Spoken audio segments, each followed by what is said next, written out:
Unacademy. Let's crack it.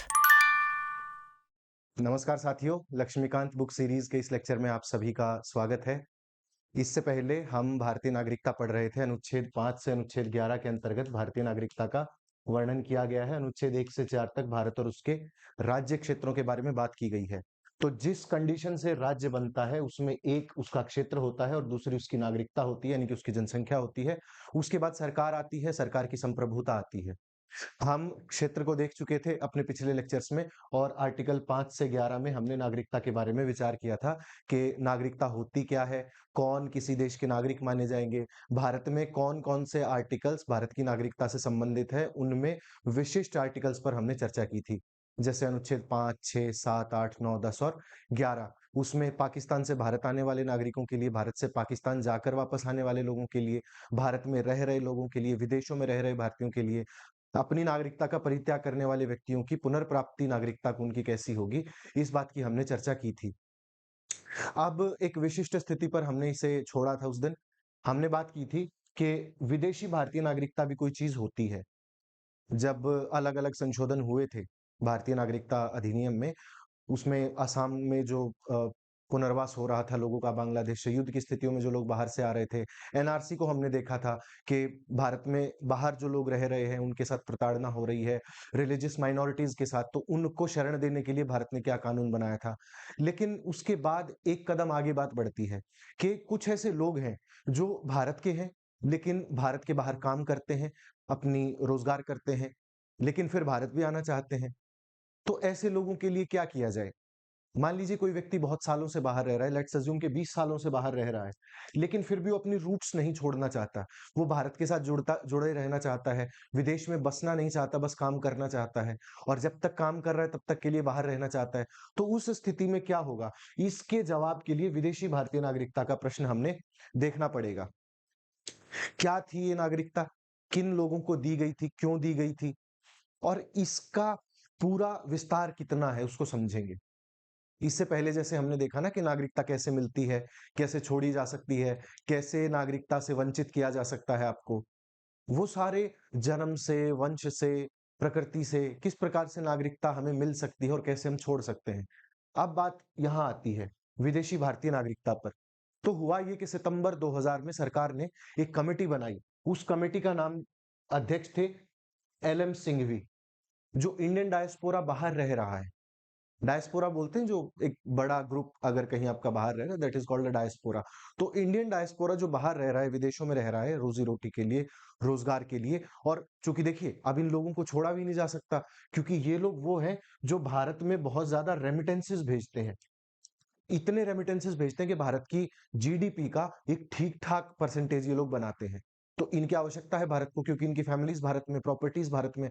अगर ये सब लोग उठ करके भारत से बाहर चले गए, अपने रोजगार के लिए अपने पेरेंट्स को साथ ले गए, परिवार को साथ ले गए, तो भारत में पैसा आना बंद हो जाएगा, हमारे रेमिटेंसेस बंद हो जाएंगे। और रेमिटेंसेस बहुत अच्छा स्रोत है, भारत के जो फॉरेक्स रिजर्व्स हैं, जो विदेशी मुद्रा भारत में आती है, उसका बहुत बड़ा स्रोत है। तो ये जरूरी थे। तो इनको भारत से जोड़े रखने के लिए भारत सरकार ने क्या कदम उठाया?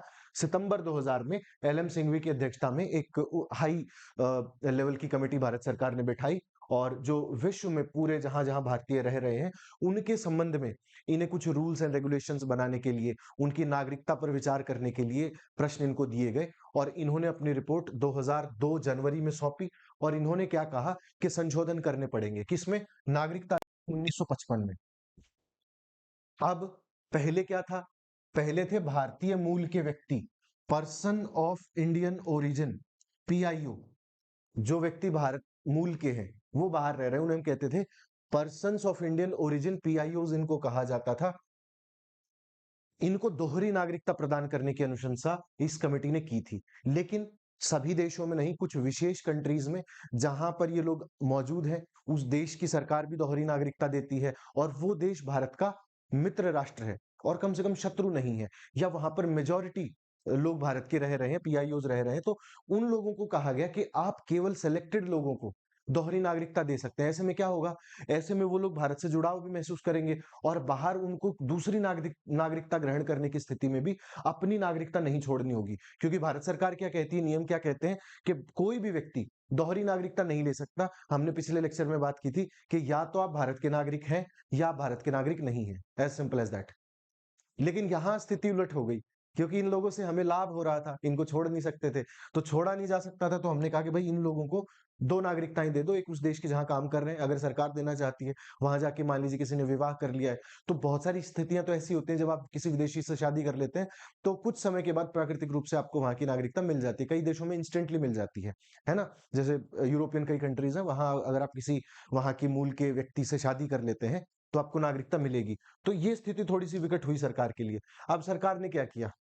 अब सरकार ने किया, नागरिकता संशोधन अधिनियम 2003 लेकर के सरकार आई, और विदेशी भारतीय नागरिकता यानी कि overseas citizenship of India, OCI. अब इनको एक एक करके बहुत आराम से सहज रूप से समझते हुए चलिए, वरना आगे जाके इनकी ऐसी खिचड़ी बनती है कि पीआईओज क्या होते हैं, ओसीआईज क्या होते हैं, उसके अलावा बहुत सारी टर्मिनोलॉजीज आ जाती हैं, किसको मिलाया था सरकार ने, कौन क्या नागरिक है, किसमें क्या सुविधाएं हैं। तो ये बाद में खिचड़ी ना बने, इसलिए जल्दी जल्दी नहीं करके बहुत सहज रूप से पहले तो पीआईओ को समझेंगे और फिर ओसीआई को समझेंगे। पीआईओ क्या था? 1955 का जो नागरिकता संशोधन अधिनियम था, उसके तहत भारत सरकार जो विदेशों में भारतीय रह रहे थे उनको रिकॉग्नाइज करने के लिए एक ही नाम यूज करती थी, और उसका नाम था person of Indian origin, PIO. 2003 तक ये क्रम चलता रहा। 2003 के बाद जो नए नियम आए, उनमें ओवरसीज सिटीजनशिप ऑफ इंडिया दी जाने लगी, कि भारत के बाहर जो नागरिक रह रहे हैं उनको हम नागरिकता देंगे। एलएम सिंघवी की सिफारिश के आधार पर 2003 में जो संशोधन अधिनियम नागरिकता में हुआ था, उसके आधार पर यह व्यवस्था सरकार ने की थी। अब देखिए, 16 निर्दिष्ट देशों में ऐसा किया गया था जहां पर पीआईओज रह रहे थे। 16 देश थे, क्योंकि सबको तो नहीं दे सकते। अब कोई व्यक्ति भारत से पाकिस्तान चला जाए, पाकिस्तान और बांग्लादेश को खैर इन्होंने वैसे भी छोड़ दिया था, पर कोई व्यक्ति पाकिस्तान चला जाए, वहां की नागरिकता ले ले, भारत का भी नागरिक है, आना जाना सुगम हो गया, तो बहुत दिक्कतें हो जाएंगी, है ना। आजकल जो स्पाईवर्स चल रहा है ना, उस लिहाज से भी इसको सोचें। या फिर शत्रु देशों में क्यों देनी है नागरिकता? आपके लोग वहां जाके वैसे ही खुश नहीं है, वो आपके लिए वैसे ही सारे बिजनेस के रास्ते बंद किए हुए हैं, तो कोई अर्थ नहीं है, सेंस नहीं है इस बात की, है ना। खैर, लेकिन यूएसए में, यूके में और बहुत सारे ऐसे मित्र राष्ट्र जो थे, वहां पर 16 कंट्रीज बताई सरकार ने कि भाई इन 16 कंट्रीज में ओसीआई कार्ड हम देंगे, ओवरसीज सिटीजनशिप ऑफ इंडिया। किन लोगों को? जो पीपल ऑफ इंडियन ओरिजिन है, यानी कि पीआईओज को ही ओसीआई कार्ड्स दिए गए थे सरकार द्वारा। ये बात ध्यान रखिएगा।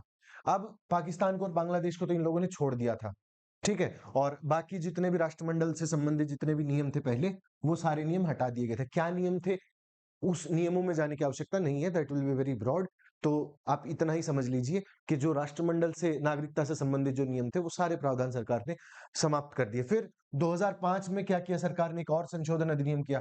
मैंने आपसे कहा ना, जब एनआरसी डिस्कस कर रहे थे, एनआरसी जब डिस्कस कर रहे थे, नेशनल रजिस्टर फॉर सिटीजन, इसमें हमने कहा था कि सरकार समय समय पर नागरिकता अधिनियम में संशोधन करती है, करने पड़ते हैं।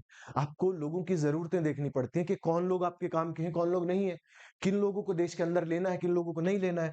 तो एनआरसी में भी सरकार ने यही किया था। वहां पर लोगों ने बहुत फिर प्रोटेस्ट वगैरह किए, सरकार को वापस लेना पड़ गया, होल्ड पर रखना पड़ गया, है ना।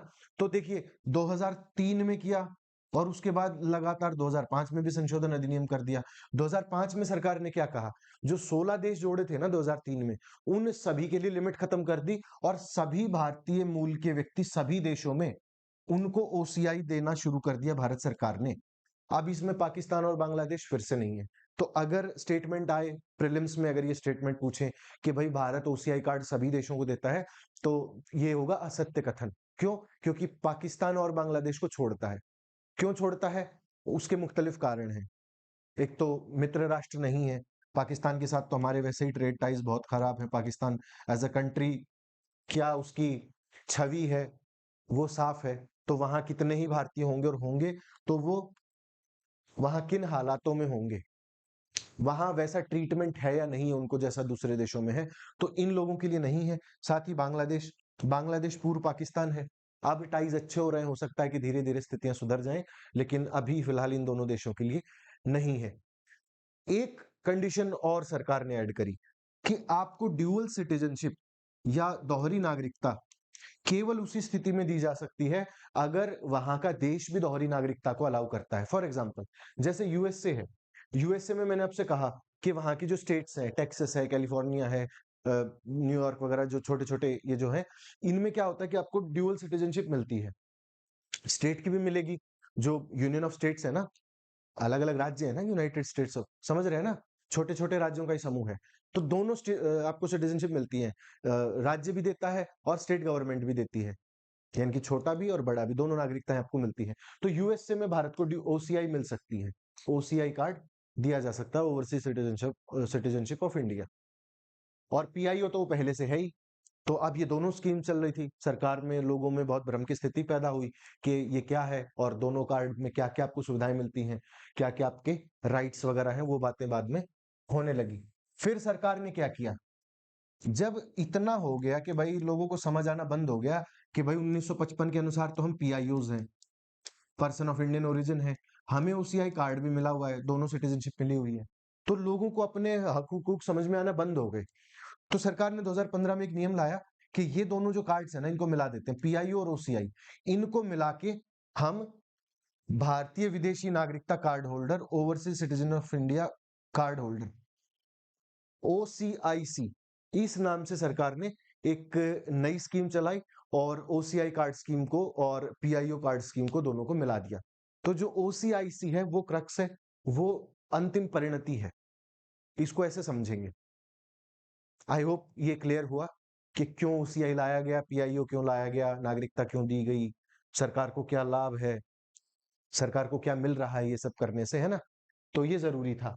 फिर पीआईओ कार्ड स्कीम को 2002 1960 2002 को शुरू किया गया था, और उसके बाद ओसीआई कार्ड स्कीम जो है वो 2005 में, आपसे पहले ही कहा, शुरू की गई थी।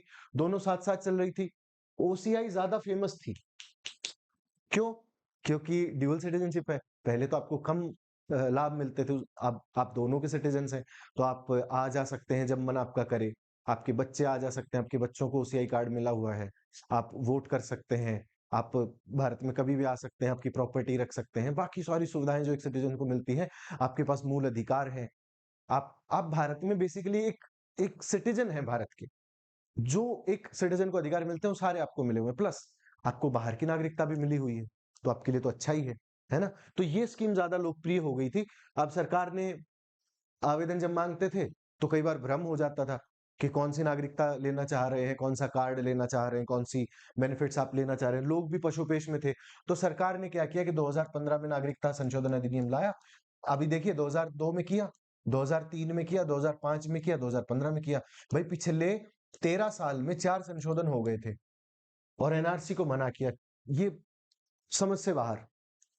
ठीक है, तो सरकार ने जो पीआईओ स्कीम थी उसको 2015 में बंद कर दिया। ठीक है, और जितने भी पीआईओ थे 2015 में, उन सबको ओसीआई मान लिया गया अपने आप ऑटोमेटिकली।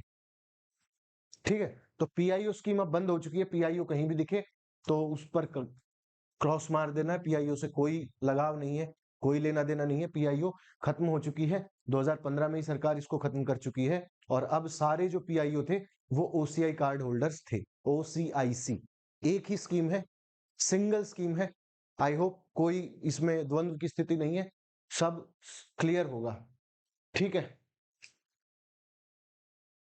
अब उसका नाम बदलकर जो विदेशी भारतीय नागरिक था, overseas citizen of India, OCI जो था, उसका नाम ओसीआईसी कर दिया। बस इतना ही किया था सरकार ने।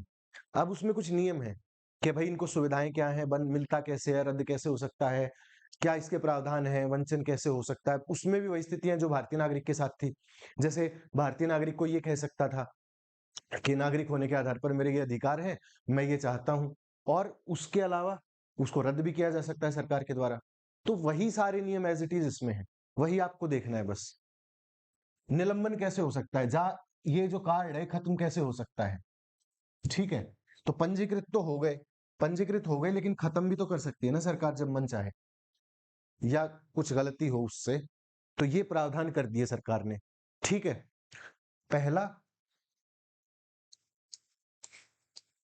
पंजीकरण का है, पंजीकृत कौन हो सकता है? पहला तो जिसकी आयु पूर्ण हो, क्षमता वाला कोई भी व्यक्ति हो, मतलब एक ठीक ठाक नॉर्मल आदमी जैसा होता है वैसा होना चाहिए।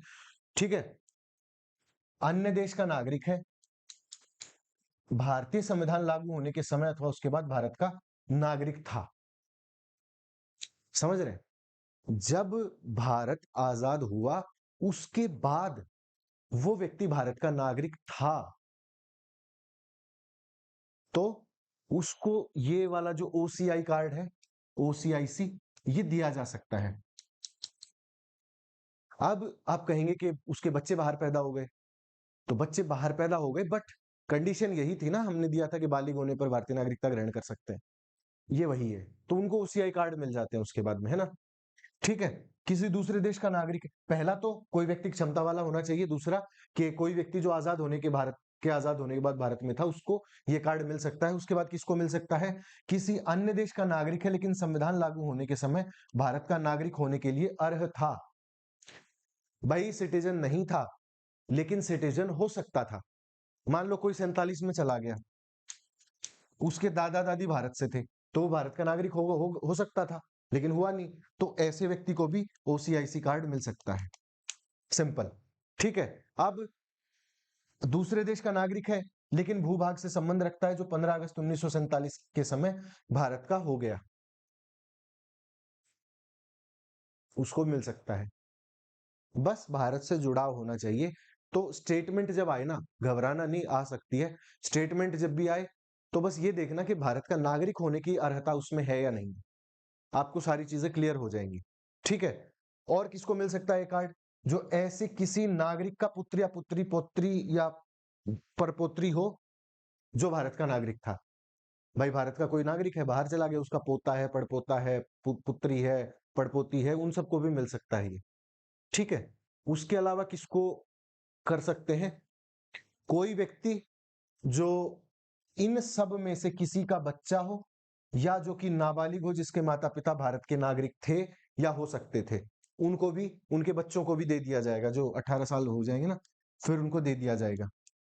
फिर है भारतीय नागरिक का विदेशी मूल की पत्नी या पति, या विदेशी भारतीय नागरिक कार्ड होल्डर का विदेशी मूल का पति पत्नी जो विवाह कर लिया हो।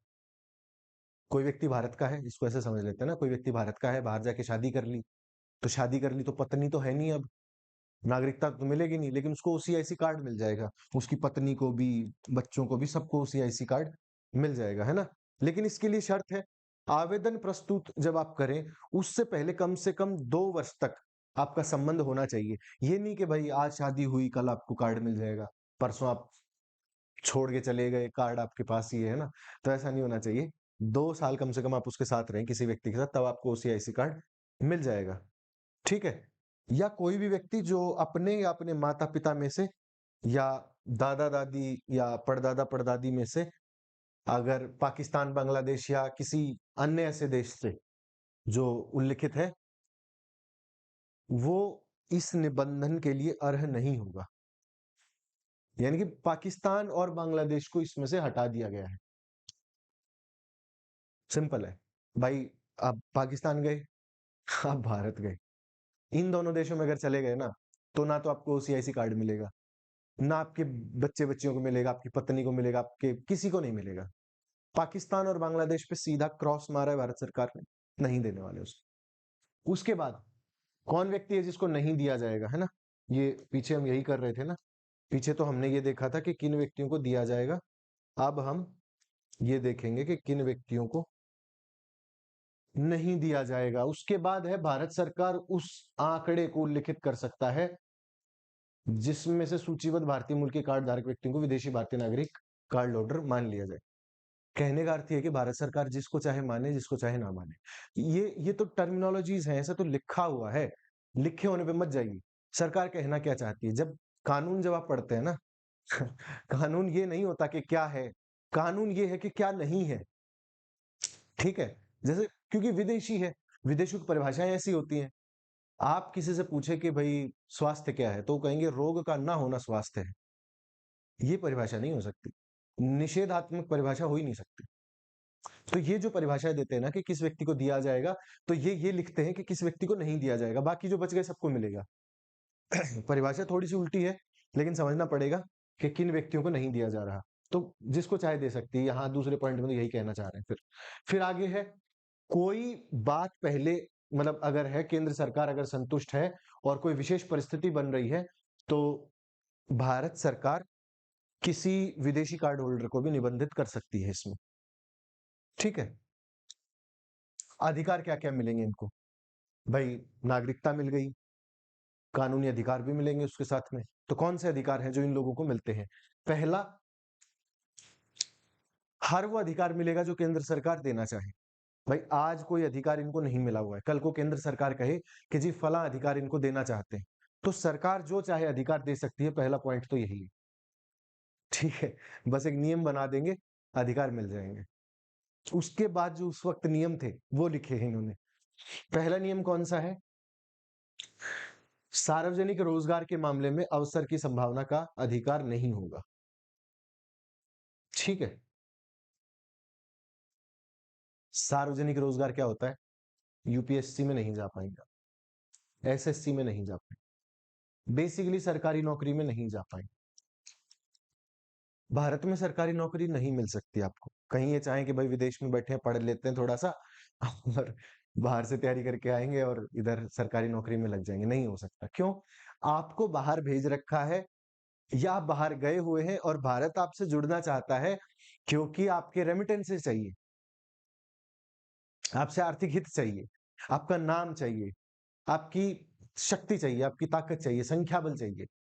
तो अगर बाहर गए हुए हो और यहां आके अगर नौकरी ही लेनी है सरकारी, तो वो तो साहब नहीं मिलेगी।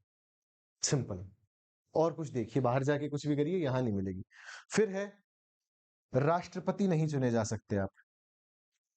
पता चला 20-25 साल से बाहर रह रहे हैं, या इसको ऐसे समझ लीजिए ना, पत्नी को भी तो ओसीआई कार्ड मिलता है ना। मान लीजिए कोई व्यक्ति बाहर गया है, सरकार ने, कोई बड़ा व्यक्ति है, उसके पीछे कोई एजेंट लगा दिया बाहर की सरकार ने, दोनों की शादी करवा दी, और फिर यहाँ पर राष्ट्रपति बनने के लिए आ रहा हो जाएगा वो व्यक्ति, कोई विदेशी व्यक्ति भारत का राष्ट्रपति, जिसके पास नागरिकता भी दोहरी है। मतलब ये एक जस्ट एन एग्जाम्पल है, इसके और भी नुकसान हो सकते हैं कि कोई व्यक्ति बाहर इतना पैसा कमा रहा है कि वो इंडिया में पॉलिटिकली एक्टिव हो जाए, इंडिया में पैसा इन्वेस्ट करना शुरू कर दे। जैसे अभी एक केस हुआ था, पीछे आपने सुना होगा, जब न्यूयॉर्क में और लंदन में इस प्रकार की बातें होने लगी थी कि कुछ विदेशी कंपनियां, जैसे एक ओपन सोसाइटी नाम से एक संस्था है, ओपन सोसाइटी, तो इस पर आरोप ये लगते रहे कि भारत में पॉलिटिकल नैरेटिव को ड्राइव करता है कि भारत में कैसे काम होगा, भारत में किस प्रकार से किसकी सरकार आएगी, किस व्यक्ति को कितना फंड देना है, किसको जिताना चाहिए, इस प्रकार का जो मैनिपुलेशन होता है वो होता है। तो राजनीति में जब पैसा घुसे या किसी का दबाव बढ़े, वो कभी सरकार नहीं चाहती, तो इनको खत्म ही कर दिया कि भाई ठीक है, नागरिक रहो, बाहर से रेमिटेंसेस भेजो, बहुत है, यहाँ के चुनाव लड़ने की या नौकरी वोकरी पाने की कोशिश मत करना। दो अधिकार नहीं है इनके पास। तीसरा है, अब राष्ट्रपति नहीं बन सकता तो भैया उपराष्ट्रपति भी नहीं बन सकता, सर्वोच्च न्यायालय का न्यायाधीश भी नहीं बन सकता। सरकारी नौकरी मान लो ना, संवैधानिक पद मान लो, तो दो चीजें हैं, एक तो संवैधानिक पद है और दूसरा नौकरी है। ये तो हो नहीं सकता आपका ओसीआई कार्ड होल्डर हो तो, overseas citizenship of India card holder हो तो। फिर सुप्रीम कोर्ट में नहीं बन सकते तो हाई कोर्ट में भी नहीं बन सकते। ठीक है, मतदाता के रूप में पंजीकृत नहीं हो सकते, वोट भी नहीं दे सकते। ठीक है, फिर लोकसभा या राज्यसभा का सदस्य बनने के लिए भी अर्ह नहीं हो, तो ना तो चुनाव लड़ सकते, ना सरकारी नौकरी प्राप्त कर सकते, ना यहाँ आके वोट डाल सकते। फिर क्यों हो सिटीजन? सिटीजन हो कि भारत से जुड़े रहो, रेमिटेंसेस भेजते रहो परिवार के पास, जब मन करे आओ जाओ, कोई दिक्कत नहीं है, पैसा जितना भेजना है भेजो वोट देनी नहीं है, राजनीति में आना नहीं है। ठीक है, सिंपल है। फिर अभी लोकसभा राज्यसभा का नहीं लड़ सकते, तो विधानसभा का भी नहीं लड़ सकते। उसके अलावा सार्वजनिक सेवाओं में नियुक्ति तथा संघ अथवा राज्य के मामलों संबंधित पद के लिए अर्ह नहीं होगा। एक कंडीशन में होगा, एक कंडीशन याद रखिएगा, जब केंद्र सरकार चाहे। ठीक है, जब केंद्र सरकार चाहे तो उसको लगा सकती है। कहने का मतलब ये, बहुत बहुत इसको गांठ बांध लो इस बात को, नियम हमेशा ऐसे होते हैं कि सरकार जो चाहे कर सकती है। ठीक है, जो निर्वाचित प्रतिनिधि होते हैं ना, प्रधानमंत्री होते हैं, लोकसभा सांसद होते हैं, सदस्य होते हैं, उन पर कुछ रिस्ट्रिक्शंस, लिमिटेशंस हैं, but all in all, in general, simple बात यह है कि वो जो चाहे कर सकते हैं। प्रधानमंत्री अगर किसी को कहे कि ये काम ऐसे कर दो, तो वो हो जाएगा, कोई ना कोई नियम ऐसा निकाल लिया जाएगा। और ये जो धाराएं हैं ये इसीलिए डाली जाती हैं कि भाई लोकसभा और राज्यसभा में नहीं चुनना, विधानसभा में नहीं चुनना, सुप्रीम कोर्ट हाई कोर्ट के जज नहीं बन सकते, वोट नहीं डाल सकते, उसके अलावा सरकारी नौकरी यूपीएससी एसएससी में नहीं जा सकते। मतलब आप रेमिटेंसेस भेजने के लिए हो, भारत में जितनी बार आना जाना है आओ, घूमना है घूमो, कोई नहीं पूछेगा, लेकिन राजनीति में नहीं आना, हमारी नौकरियां नहीं खाना। लेकिन अगर सरकार चाहे, कोई वर्ल्ड बैंक का मान लीजिए बहुत बड़ा अधिकारी हो गया कोई व्यक्ति, और सरकार चाहे कि इसको रिजर्व बैंक का गवर्नर बना दिया जाना चाहिए ताकि भारत में और अच्छा काम हो सके, तो सरकार कहेगी कि इस व्यक्ति को लाओ, ओसीआई कार्ड होल्डर है, इसको बनाओ आरबीआई का गवर्नर। सरकार जब चाहे बना सकती है। तो केंद्र सरकार जब निर्दिष्ट करेगी, वहां तो आपने प्रावधान रखा कि कहीं चुना नहीं जा सकता, कोई नौकरी प्राप्त नहीं कर सकता, लेकिन केंद्र सरकार जब चाहेगी तब सारे काम हो सकते हैं, उसको कुछ भी बनाया जा सकता है। ठीक है। और ये जो लेटरल एंट्री आई थी ना, लेटरल एंट्री स्कीम, ये कुछ कुछ वैसी ही थी कि भारत से बाहर जो लोग काम कर रहे हैं, भारत के अंदर भी जो लोग काम कर रहे हैं, अच्छा काम कर रहे हैं, एक्सपर्टीज इनके पास है, उनको लेकर के आइए, उनको लाइए, उनसे पूछिए कि यहाँ क्या क्या सुधारा जा सकता है। ठीक था, एक तरीके से जॉइंट सेक्रेटरी लेवल तक ला रहे थे, 3 से 5 साल की सर्विस रखी गई थी, किया जा सकता था, अच्छा कदम था। लेकिन फिर वही है, सारे जितने भी ब्यूरोक्रेट्स थे वो थोड़े से इनसिक्योर हो गए कि हम 20 साल से सर्विस में हैं, हम अब जाके जॉइंट सेक्रेटरी हुए हैं, कोई व्यक्ति आएगा, बाहर गया, पैसा कमाया, वो अचानक से आएगा, उसके इतने पॉलिटिकल कनेक्शंस होंगे, उसके अलावा वो व्यक्ति हमारे सर के ऊपर बैठेगा जिसको ब्यूरोक्रेसी का कोई अंदाजा ही नहीं है, जिसने ट्रेनिंग नहीं की है, जिसको यहाँ के एथिक्स नहीं मालूम है, तो वो सिस्टम बिगाड़ने वाला व्यक्ति होगा। और प्लस वो सिस्टम के तरीके से काम नहीं करेगा, बिकॉज सिस्टम बहुत सलीके से चलता है। सिस्टम कैसे चलता है? आपके ऊपर वाले अधिकारी के प्रति आप आज्ञा भाव रखते हो, है ना, उनकी आज्ञा का पालन करते हो, जी सर जी सर, क्योंकि कल आप उस पोस्ट पर जाने वाले हो, आपका रिव्यू वहां से जाने वाला है, आपके रिकमेंडेशन जाने वाले हैं, आप आपस में कार्यों का आदान प्रदान अनऑफिशियली भी करते हो, आपके बहुत सारे लिंक्स होते हैं, सारे सारे ऐसी ब्यूरोक्रेसी चलती है।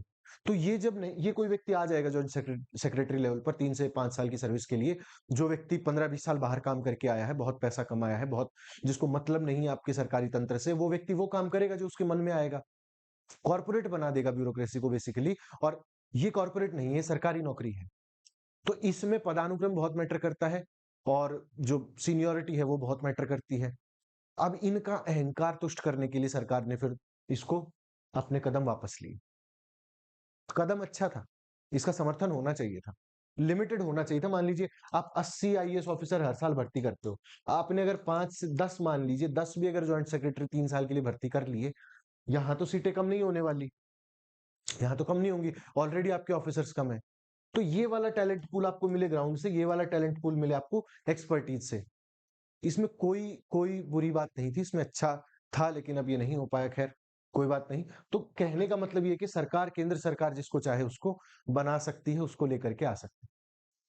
फिर अगर किसी व्यक्ति को नागरिकता मिली है तो वो उस नागरिकता को छोड़ना भी चाहेगा या छोड़ सकता भी, उसका परित्याग कैसे कर सकता है, उसके लिए प्रावधान है। पहला तो अगर कोई विदेशी भारतीय नागरिक कार्ड होल्डर है तो निर्धारित एक फॉर्म होता है, उसको भरे, और अगर वो छोड़ना चाहता है तो उसकी नागरिकता का पंजीकरण रद्द कर दिया जाएगा और वो भारतीय नागरिक नहीं रह जाएगा। भारतीय नागरिक छोड़िए, वो विदेशी भारतीय नागरिक भी नहीं रह जाएगा, ओसीआई उसका कार्ड कैंसिल हो जाएगा। मैं खुद चाहता हूं तो मेरा कार्ड कैंसिल खुद से हो सकता है। उसके बाद क्या तरीका है? अब देखिए, कोई व्यक्ति है तो भारतीय नागरिक कार्ड होल्डर था, उसने छोड़ा, अब वो नहीं रहा, तब उसका जो विदेशी मूल की पत्नी है, जिसने भारतीय नागरिकता प्राप्त करी थी, ये कार्ड प्राप्त किया था उस अपने पति के जरिए, या उसका जो नाबालिग बच्चा है जो विदेशी भारतीय नागरिक के रूप में पंजीकृत है, वो भी नहीं रह जाएंगे भारत के नागरिक, विदेशी नागरिक, ओसीआई। तो मैं, मान लीजिए मैं एक ओसीआई कार्ड होल्डर हूं, मैंने छोड़ दी, तो मेरे जो पत्नी है, बच्चे हैं नाबालिग, उनकी भी सदस्यता समाप्त हो जाएगी। तो इसलिए जरूरी है कि संबंध अच्छे बना के रखें जब तक आप किसी व्यक्ति के साथ रह रहे हैं। ठीक है। फिर रद्द कब होगा? रद्द कब होगा? सरकार कब रद्द कर सकती है? कौन कौन सी स्थितियां हैं? पहला, या तो धोखाधड़ी कर दे, या फॉल्स रिप्रेजेंटेटिव हो, या कोई सबूत छुपाए, जो कि सरकार को पता होना चाहिए था। मान लीजिए कि गलती से किसी ने धोखाधड़ी से नागरिकता प्राप्त कर ली कि मेरे दादा-दादी तो पाकिस्तान से आए थे भारत में और 1947 के वक़्त मैं पीआईओ कार्ड धारण करने का अधिकारी था, तो मुझे ओसीआईसी कार्ड रिलीज़ करें आप। लेकिन पता चला कि बाद में झूठे फैक्ट दे दिए, गलत बातें बता दी, तो वो कार्ड कैंसल हो जाएगा। उसके अलावा कोई फ्रॉडुलेंट एक्टिविटी करी, फिर एक चीज़ है असत्य प्रतिनिधित्व। ये क्या होता है? असत्य प्रतिनिधित्व। जैसे भारत है, भारत का ट्रू रिप्रेजेंटेटिव कौन होगा? असत मतलब फॉल्स रिप्रेजेंटेटिव। तो ट्रू रिप्रेजेंटेटिव क्या होगा? भारत का जो कल्चर है, भारत की जो आइडेंटिटी है, भारत के जो मॉरल्स हैं, एथनिसिटी है, लैंग्वेजेस हैं, वो कोई व्यक्ति बाहर लेकर के जाए, है ना? बाहर रह रहा है तो त्योहार मना रहा है, दिवाली मना रहा है, होली मना रहा है, ईद मना रहा है ना? भारत में भारत से बाहर रह रहा है, अपना भारतीय परिधान पहन रहा है, कोई पगड़ी पहन रहा है, कोई कलेवा वगैरह बांध रहा है, या महिला है तो अपना जो श्रृंगार होता है वो कर रही है भारत के तरीके से। तो वो जो लोग होते हैं, they are true representatives of India, कि भारत की संस्कृति को वो लोग बाहर लेकर के गए हैं, असली भारत लेकर के गए हैं। लेकिन कोई व्यक्ति बाहर जाए और ऐसा आचरण करना शुरू कर दे कि पता नहीं कहाँ से आया हूँ और गलती से भारत में पैदा हो गया, मैं तो विदेशी ही था, अब मुझे दोबारा विदेश की नागरिकता मिल गई है तो अब ठीक है, भारत से मुझे कोई मतलब नहीं है। भारत के खिलाफ अनाप शनाप बोलना शुरू कर दे, है ना? भारत को गालियां देना शुरू कर दे, रिप्रेजेंटेशन के नाम पे कुछ भी पहनना शुरू कर दे, कुछ भी कैसा भी परिधान बना ले, कुछ भी खाना शुरू कर दे। यानी कि जो भारत का नाम खराब करे बाहर जा करके, ट्रू रिप्रेजेंटेटिव ना हो, फॉल्स रिप्रेजेंटेटिव हो, जिससे बाहर के लोग ये ना समझें कि भारत ऐसा ही है। बाहर के लोग ये समझें कि अच्छा, भारत इतना अच्छा है, भारत तो बेहतरीन है। जो भारत के कद को थोड़ा-सा बड़ा करे, वो व्यक्ति सच्चा प्रतिनिधि है। जो व्यक्ति इस कद को कम करे, वो झूठा प्रतिनिधि, असत्य प्रतिनिधि है, तो उसका कार्ड भी सरकार कैंसल कर सकती है। उसके अलावा किसका कैंसल हो सकता है? अगर भारत के संविधान के प्रति कोई अनिष्ठा दर्शाए, भारत के संविधान को कचरा बोले, भारत के संविधान को गालियां दे, उसमें लिखी बातों को मानने से इनकार करे या कहे कि ये बातें गलत लिखी हुई है, ऐसा होना चाहिए था। खैर, ये तो फिर भी आलोचना में आता है कि ये किया जा सकता था, ये हुआ है। लेकिन अनिष्ठा प्रदर्शित करे कि मुझे मतलब ही नहीं है कि भारत के संविधान में क्या लिखा हुआ है, कचरे का एक पुलिंदा कहे उसको, ऐसे व्यक्ति को खत्म कर दिया जाएगा उसका ओसीआईसी कार्ड। ठीक है? फिर कब कैंसिल किया जा सकता है ओसीआईसी कार्ड? मान लीजिए भारत किसी लड़ाई में किसी दूसरे देश के साथ शामिल है, लड़ रहा है किसी देश से, वो व्यक्ति भारत के शत्रु देश के खिलाफ मिल जाए अगर उससे, उसको ऐसी जानकारियां दे जो भारत के लिए घातक है या भारत को नुकसान पहुंचा सकती हैं, तो ऐसे व्यक्ति का भी कार्ड भारत सरकार रद्द कर देगी। फिर किसकी कैंसिल कर सकती है?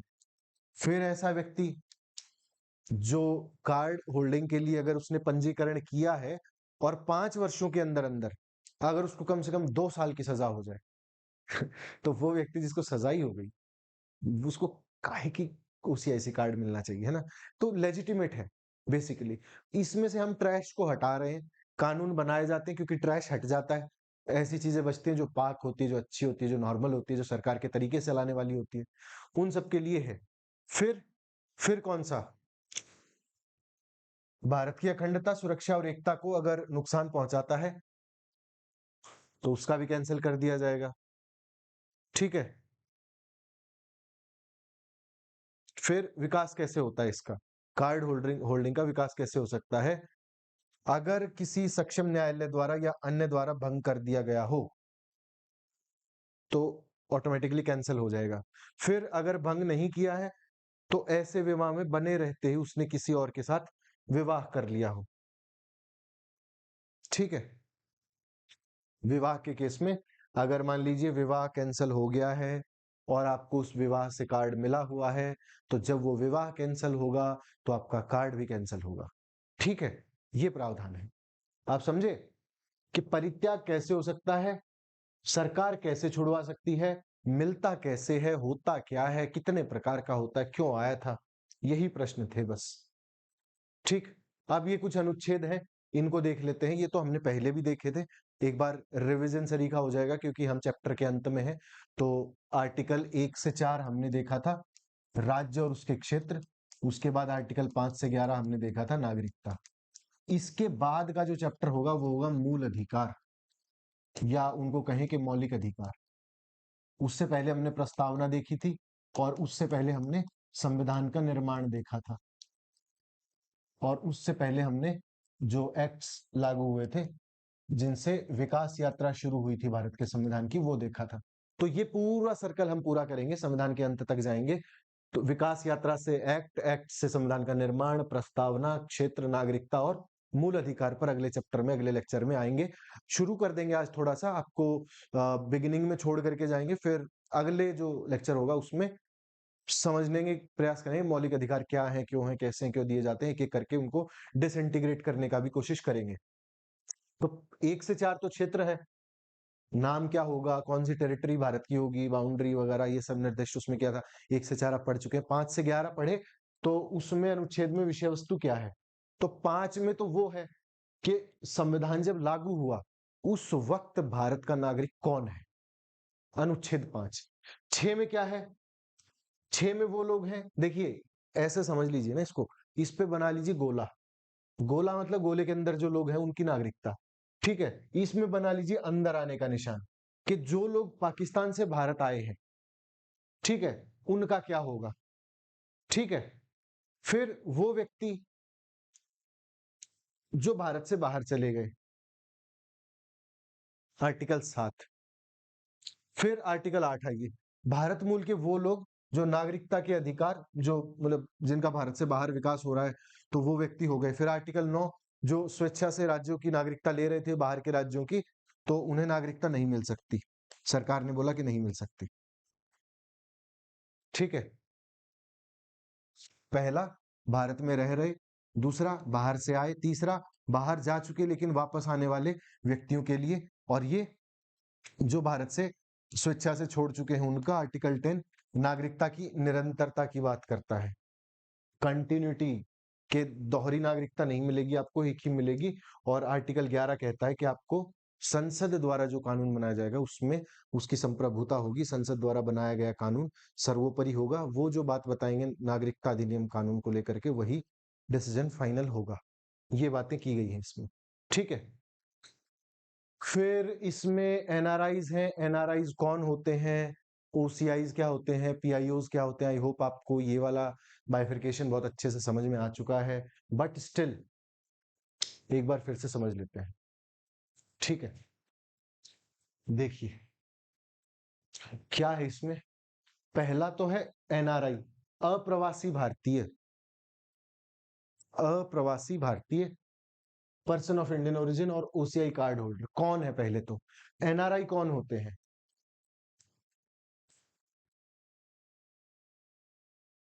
एनआरआई कोई भी वो व्यक्ति है जो भारत के बाहर रह रहा है, बस।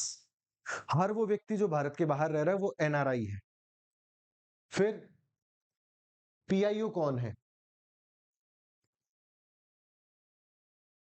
Person of Indian origin. Person of Indian origin वो है जिसके दादा दादी, या सिंपल वर्ड्स में कहें कि जिसके पूर्वज भारतीय थे लेकिन अभी वो वर्तमान में अन्य देश की नागरिकता या राष्ट्रीयता धारण कर चुके हैं और विदेशी पासपोर्ट उनके पास है, यूएसए का, कनाडा का। तो वो व्यक्ति हो गए पर्सन ऑफ इंडियन ओरिजिन। जैसे अभी न्यूजीलैंड के एक प्लेयर आए थे ना वर्ल्ड कप में, रचिन। तो रचिन जो है, Rachin person of Indian origin है। और अगर कल को कोई व्यक्ति ऐसे ही काम के लिए बाहर चला जाए, ऐसे ही बस रहा है बाहर, तो वो एनआरआई है। पर्सन ऑफ इंडियन ओरिजिन वो है जिनके पूर्वज भारतीय थे लेकिन उनके पास बाहर की नागरिकता अब है, ठीक है। ओसीआई क्या है, ओसीआई तो आप अभी अभी पढ़ के हटे हैं, भारत की नागरिकता के साथ साथ विदेशी नागरिकता भी ग्रहण करने वाला व्यक्ति ओसीआई कार्ड होल्डर है, अधिनियम 1955, नागरिकता संशोधन अधिनियम 1955 के जरिए, ठीक है। फिर इसके लिए अर्ह कौन होगा, किसको दी जाएगी, तो इसके लिए तो कोई रूल है ही नहीं, एनआरआई तो दी ही नहीं जाती, कोई अर्हता है ही नहीं, बाहर चले गए एनआरआई हो गए, ठीक है, पीआईओ हमने खत्म ही कर दिया है। कब किया है? 2015 में। ये किसको दिया जा सकता है ओसीआई कार्ड? उस व्यक्ति को दिया जा सकता है जो विदेशी नागरिक है और ओसीआई कार्ड होल्ड करने की अर्हता रखता है। पीछे बात कर ही चुके हैं कि ओसीआई कार्ड किन व्यक्तियों को मिलता है, लेकिन ये वाली जो लिस्टिंग है, ये वाली लिस्ट आप एक बार देख लीजिएगा। इन व्यक्तियों को ओसीआई कार्ड मिल सकता है। बहुत डिटेल में बात कर चुके हैं, आप दोबारा रिवाइंड करके और स्पीड अप करके उसको देख सकते हैं। ठीक है, ये वाली पीडीएफ आपको टेलीग्राम ग्रुप में मिल जाएगी। टेलीग्राम ग्रुप का लिंक भी होगा डिस्क्रिप्शन में, या आप Ajay Pawar 190 sorry Ajay Pawar Unacademy search करेंगे तो आपको एक टेलीग्राम का लिंक मिलेगा, वहां जाइए, वहां से ये पीडीएफ डाउनलोड आप कर सकते हैं। ठीक है, मिल जाएगी आपको। फिर ये वाली अर्हताएं हैं, बात कर चुके हैं ना। ओसीआई कार्ड किसको मिलेगा समझ भी चुके हैं ना, बस रिवीजन के लिए दोबारा लिखा है, ताकि आप रिवीजन कर लें। तो रिवीजन के लिए दोबारा लिखा है कि ओसीआई कार्ड किनको मिलेगा, बाकी कुछ नहीं है इसमें। ये कंपैरिजन बेसिकली कर रहे थे ताकि आपको थोड़ी सी क्लैरिटी हो जाए कि ओसीआई कार्ड क्या है, एनआरआई क्या है, पीआईओ क्या है, तो ज्यादा संशय की स्थिति ना रहे इसके लिए। ठीक है, किन के नागरिक बन सकते हैं, किन के नहीं बन सकते हैं, क्या क्या लाभ मिलेंगे। तो पीआईओ को तो कोई लाभ नहीं है आज के दिन। ठीक है, एनआरआई को क्या मिलेगा? नागरिकों वाले अधिकार मिलेंगे, और जो सरकार अधिकार देगी समय समय पर देती रहती है थोड़े बहुत बेनिफिट्स, वो मिलेंगे कि भाई आप ये आ जाओ, पासपोर्ट बना देंगे, इतना वो कर देंगे, कुछ कुछ करते रहते हैं बीच बीच में, नॉट इंपॉर्टेंट। ठीक, लेकिन ओसीआई कार्ड को वालों को काफी मिलती है। ओसीआईसी कार्ड वालों को बहुत सारी सरकार सुविधाएं देती है, तो एक बार देख लेते हैं क्या क्या है। सबसे पहला तो आजीवन, आजीवन जब तक जिए तब तक वीजा के लिए विशेष अनुमति है। ठीक है, दूसरा क्या कर सकते हैं? लंबा ठहर सकते हैं भारत में, लंबा ठहराव। एक RRO, foreigners regional registration officer होता है भारत में, आरआरओ जिसको कहा जाता है, उससे अनुमति लेनी है, वहां पंजीयन करना है, और फिर उनको यहाँ ठहरने की सुविधा लंबे समय तक मिल जाएगी। ठीक है, फिर जो एनआरआईज को सुविधा है वित्तीय और शैक्षिक संबंधों में, वहां तो इनको सारी सुविधाएं मिलती हैं, लेकिन कृषि और बागान संपत्तियों के अधिग्रहण मामलों को छोड़कर सारी सुविधाएं मिलती हैं। भाई खेती की जमीन नहीं ले सकते, बागान की जमीन नहीं ले सकते, बाकी सब लोग डॉलर्स में कमाते हैं। कोई व्यक्ति बाहर चला गया, उसने बहुत पैसा कमा लिया, तो गांव के गांव खरीद लेगा, ऐसा नहीं हो सकता ना। इसको ये सुविधा हटानी जरूरी थी। ठीक है, बाकी ये कुछ सुविधाएं हैं, थोड़ा सा और देख लेते हैं। तो जो पंजीकृत विदेशी भारतीय नागरिक कार्ड होल्डर हैं, घरेलू उड़ानों के किराए के मामले में भी एनआरआईज के बराबर ही उनको समझा जाएगा। ठीक है, एनआरआईज तो वो व्यक्ति है ना जो भारत का नागरिक है ऑलरेडी। एनआरआई वो व्यक्ति है जो भारत का नागरिक है लेकिन भारत में रहता नहीं है। ठीक है, तो एनआरआईज के बराबर ही समझा जाएगा जो ओसीआईसी कार्ड होल्डर हैं उनको, और उनके बच्चे भी बराबर समझे जाएंगे एनआरआईज के। ठीक है, उसके अलावा कहीं कोई टेम्पल देखने गए, कोई मॉन्यूमेंट देखने गए, तो ओसीआईसी कार्ड होल्डर से वो वाली फीस ली जाएगी जो भारतीयों से ली जाती है, ना कि विदेशियों से ली जाने वाली फीस। तो आप आइए, आप देखने गए होंगे ना, कभी राजस्थान जाएंगे, किला वगैरह कोई देखें, तो वहां पर बहुत ज्यादा फीस ली जाती है। इवन ताजमहल का भी यही हाल है।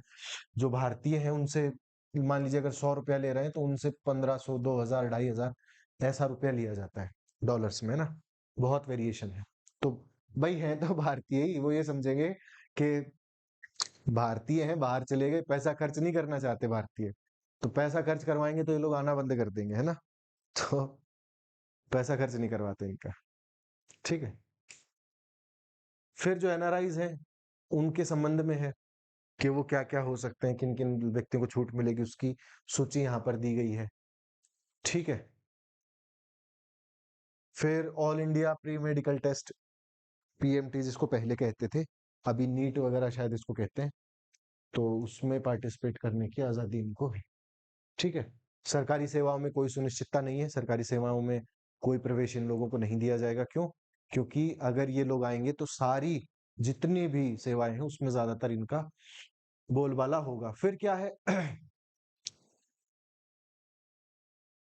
कौन सी गतिविधियां शुरू कर सकते हैं एनआरआई? तो सारी कर सकते हैं, पीआईओ वीजा के अनुसार कर सकते हैं, सभी गतिविधि शोध कार्य को छोड़कर। ठीक है, शोध कार्य को छोड़कर बाकी में विशेष अनुमति लेनी पड़ेगी ओसीआईसी को। बाकी शोध कार्य कर सकते हैं, शोध कार्य करना चाहे उतना कर सकते हैं। ठीक है, फिर कैसे नागरिकता इनको मिल सकती है? ये तो ऑलरेडी भारतीय नागरिक है एनआरआई, तो इन्हें पीआईओज को नागरिकता अधिनियम 1955 के अनुसार पंजीकरण आवेदन करने से तिथि से 7 साल पूर्व तक भारत में निवास करना होगा। ये लोग अगर भारत में 7 साल रह लेना पीआईओज तो नागरिक हो जाएंगे। इनको क्या है 5 वर्ष के लिए पंजीकृत रहना पड़ेगा। ठीक है, और पंजीकृत होने के पहले लगातार 12 मास तक भारत में निवास करना होगा तो नागरिकता मिल जाएगी। अब समस्या तो है ही ना, समझे क्या आप? एनआरआई से, पीआईओ से और ओसीआई से क्या समझे? समझे ये कि नागरिक नागरिक होता है, बाहर गया व्यक्ति बाहर गया व्यक्ति होता है। सुविधाएं आपको मिल जाएंगी, कहने को सुविधाएं मिल जाएंगी, लेकिन अल्टीमेटली आप क्या हो? Ultimately you are a source of revenue for the government. उसके अलावा वहां जितनी सुविधाएं आपको दी जा सकती है वो देंगे, उसके अलावा आपको सिटीजन नहीं मान रहे हैं। हाँ, सिटीजन अगर मनवाना है तो वहां यहां आके वैसे रहिए जैसा एक नागरिक रहता है। ठीक है, चलिए अब थोड़ा सा आगे चलते हैं, मौलिक अधिकारों के डिस्कशन पर आते हैं। मौलिक अधिकार हम अगले लेक्चर में लेंगे, अगले लेक्चर से शुरुआत करेंगे। हम थोड़ा सा रिकैप कर लेते हैं, रिवाइंड कर लेते हैं अब तक हमने जो पढ़ा है। ठीक है, उसके बाद जो मौलिक अधिकार का चैप्टर होगा वो अगली क्लास में कर लेंगे। सबसे पहले तो इसके साथ साथ आप थोड़ा सा ना पीवाईक्यूज की भी प्रैक्टिस रखिएगा कि आपके पीवाईक्यूज होते रहे साथ साथ। हम भी कोशिश करेंगे, आज अगर आप टेलीग्राम ग्रुप ज्वाइन करेंगे तो उसमें हम 10,000 एमसीक्यू प्रैक्टिस सीरीज करने वाले हैं फॉर प्रिलिमिनरी एग्जाम 2024 के लिए। तो पॉलिटी से ही स्टार्ट कर रहे हैं, पॉलिटी के बैकग्राउंड से स्टार्ट करेंगे, संवैधानिक पृष्ठभूमि से स्टार्ट करेंगे। हम अभी तक क्या पढ़ चुके हैं? संवैधानिक पृष्ठभूमि पढ़ी है, एक्ट्स पढ़े हैं अंग्रेजों के, ठीक है, संविधान का निर्माण पढ़ा है, उसके अलावा प्रस्तावना पढ़ी है, भारतीय और उसके क्षेत्र पढ़े हैं, और नागरिकता हमने पूरी कर ली है, यानी कि आर्टिकल 11 तक हम पढ़ चुके हैं और पूरा बैकग्राउंड कर चुके हैं। तो इनसे संबंधित एक एमसीक्यू सीरीज चलाएंगे। पॉलिटी में करीब इनमें 10 से 12 क्लासेस 2-2 घंटे की हम ऐप पर लेने वाले हैं, अनअकैडमी लर्निंग ऐप पर। आज शाम 3 बजे से पहली क्लास है। 10,000 एमसीक्यू प्रैक्टिस सीरीज है 2024 के लिए। तैयारी अगर कर रहे हैं तो ये वाली सीरीज ऐप पर ज्वाइन कर ले। उसका लिंक मैं आपको टेलीग्राम ग्रुप में दे दूंगा। टेलीग्राम का लिंक या तो डिस्क्रिप्शन में होगा, नहीं तो अजय पवार अनअकैडमी, इस लिंक पर आप जाएंगे, AJAYPANWAR अनअकैडमी पर आप अगर ज्वाइन करते हैं तो वहां इसका लिंक मिलेगा। 10,000 एमसीक्यू प्रैक्टिस सीरीज चल रही है, आज शाम 3 बजे से स्टार्ट हो रही है। जितने ज्यादा लोग आप जुड़ेंगे उतने ज्यादा को फायदा होगा। ठीक है, तो ये वाली प्रैक्टिस आप लोग करते रहिएगा। उसके अलावा क्या है, आगे मूल अधिकार पढ़ेंगे, मूल अधिकार के बाद directive principles of state policy DPSP पढ़ेंगे।